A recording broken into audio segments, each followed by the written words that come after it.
Maintenant, une fois que l'OAP ait examiné votre demande, soit elle va rejeter si vous ne respectez pas les conditions, mais vous avez la possibilité de faire ce qu'on appelle un recours devant la commission supérieure de recours. Et maintenant, après avoir enregistré, là, soit l'OAP vous délivre ce qu'on appelle un certificat d'enregistrement ou un arrêté d'enregistrement qui a été signé par le directeur général de l'OAPI. C'est après ça qu'on va publier donc, dans un journal officiel qu'on appelle le BOPI, le bulletin officiel de la propriété intellectuelle. C'est là où on va enregistrer toutes les marques. C'est pour pouvoir permettre à d'autres personnes de savoir si leur marque a été enregistrée ou non. Et de pouvoir s'opposer à l'enregistrement qui a été fait, disons au nouvel enregistrement qui a été fait. Maintenant, vous avez la possibilité après, si on enregistre votre marque, qu'est-ce qui va se passer? Vous avez la possibilité maintenant d'exploiter votre marque. C'est normal. On ne va pas enregistrer une marque pour pouvoir la garder dans son tiroir. Donc, ce qui fait que vous avez la possibilité d'exploiter la marque. Et la marque, elle s'acquiert par l'enregistrement. Il faut enregistrer pour pouvoir être protégé. Si vous commencez à commercialiser un produit, vous la marquez, ça vous mettez une marque, alors que vous ne l'avez pas enregistré, vous ne pouvez pas vous opposer à ce qu'une autre personne puisse, disons, l'utiliser. Vous n'êtes pas protégé, disons que vous êtes, la marque ne sera pas forte. C'est la raison pour laquelle il faut enregistrer. Maintenant, dès que vous enregistrez, on vous protège. Les autorités judiciaires vont vous protéger. La raison pour laquelle on dit que l'enregistrement de la marque va conférer à son titulaire le droit exclusif, disons, d'utiliser sa marque et ou bien d'utiliser une marque qui lui est, disons, semblable. Par exemple, quand vous enregistrez Coca-Cola, vous avez la possibilité d'apposer Coca-Cola ou bien vous mettez juste Coca. Et aussi, l'enregistrement permet d'empêcher donc à une autre personne de pouvoir utiliser sans votre consentement votre marque. Personne n'a le droit d'utiliser votre marque. Vous êtes le seul à pouvoir l'utiliser. Et là, vous avez l'obligation aussi, vous avez le droit d'utiliser, mais vous avez aussi l'obligation d'utiliser la marque. Vous n'allez pas, disons, monopoliser ce mot. Peut-être qu'il y a une autre personne qui veut aussi utiliser le même mot. Si vous l'enregistrez, il n'a plus cette possibilité de le faire. Maintenant, il faut donc exploiter. Si vous n'exploitez pas, qu'est-ce qui va se passer? Euh, Là, on a la possibilité de faire ce qu'on appelle une action en radiation de votre marque. Donc, si vous restez 5 ans de façon ininterrompue, sans enregistrer, sans, disons, commercialiser, sans exploiter votre marque, toute autre personne a la possibilité de demander en quelque sorte la radiation de votre marque et pouvoir l'utiliser elle-même.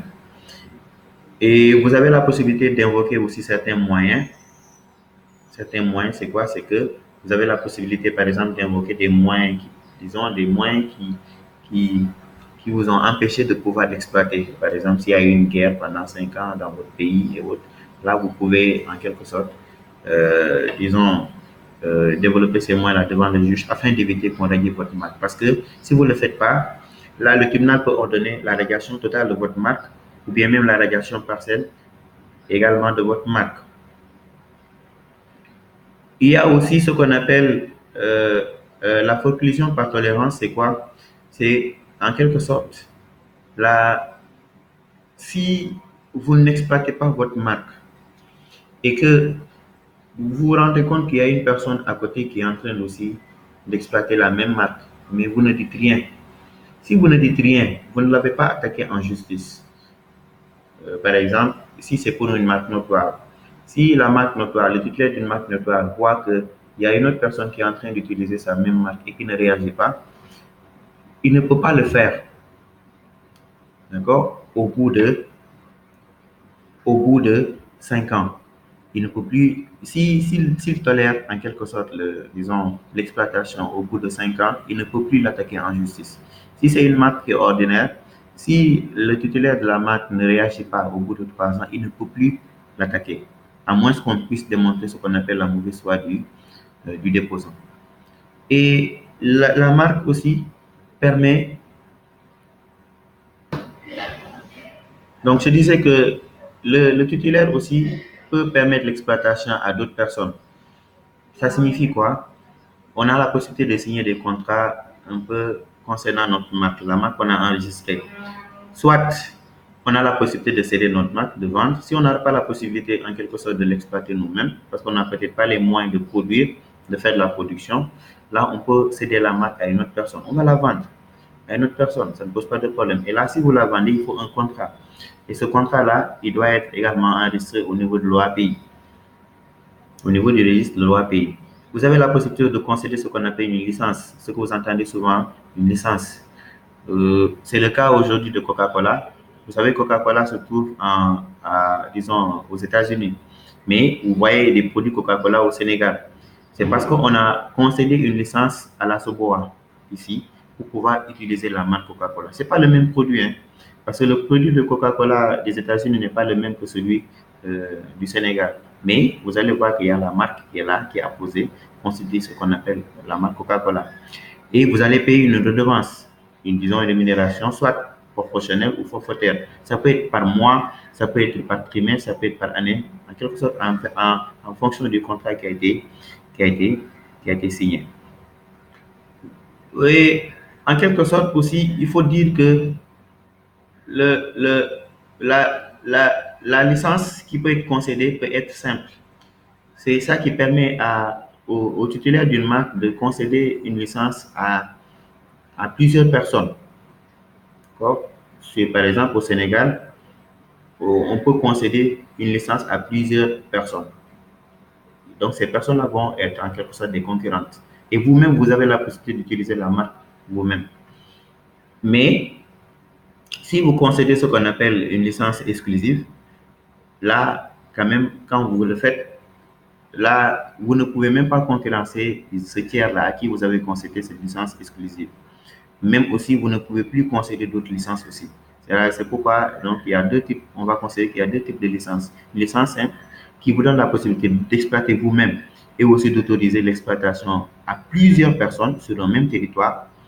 Et la licence exclusive qui en tout cas, permet de donner, disons, l'autorisation d'exploiter la marque à une seule personne. Et vous-même, vous ne pouvez pas concurrencer cette personne-là sur ce territoire-là où vous lui avez concédé la licence. Et si maintenant, vous n'avez pas concédé la licence à une personne et que cette personne-là s'autorise le droit, disons, de l'exploiter, alors que vous ne l'aviez pas donné cette autorisation-là, vous avez la possibilité de l'attaquer sur le terrain de la contrefaçon.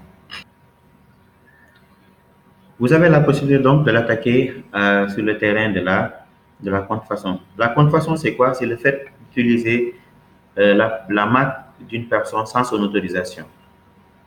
C'est-à-dire que vous êtes en train d'accomplir des actes qui sont réservés aux titulaires de la marque. Et il y a plusieurs types disons, d'actes qui peuvent être considérés comme de la contrefaçon. Il y a ce qu'on appelle la reproduction de la marque. C'est le fait, disons, d'utiliser la même marque. Il y a déjà la marque Adidas qui est là, qui appartient à X. Vous, Y, vous permettez d'utiliser la même marque pour les mêmes produits. Là, il s'agit donc de reproduction intégrale de la même marque. Il peut s'agir de ce qu'on appelle une imitation. L'imitation, c'est quoi? C'est le fait d'utiliser, disons, une marque qui ressemble. En haut, la reproduction, c'est identique. Ici, c'est une marque qui ressemble. Par exemple, le titulaire utilise Adidas. Vous, en tant que contrefacteur, vous utilisez Adibas ou Abadas. Vous le voyez souvent. Ou Adidas avec 2D, etc. D'accord? Donc ça, c'est ce qu'on appelle l'imitation de la marque. Et aussi, ça peut être ce qu'on appelle, comment on appelle ça? Avant de passer à l'autre type de contrefaçon, il faut se dire que l'imitation doit vraiment concerner, doit s'apprécier selon les ressemblances. Selon les ressemblances, il faudrait qu'il y ait plus de ressemblances que de dissemblances pour pouvoir un peu apprécier ce qu'on appelle, disons, l'imitation. Il faudrait qu'il y ait ce qu'on appelle un risque de confusion. On va y revenir tout à l'heure donc, dans une autre vidéo par rapport donc, à ce qu'on est en train de dire là.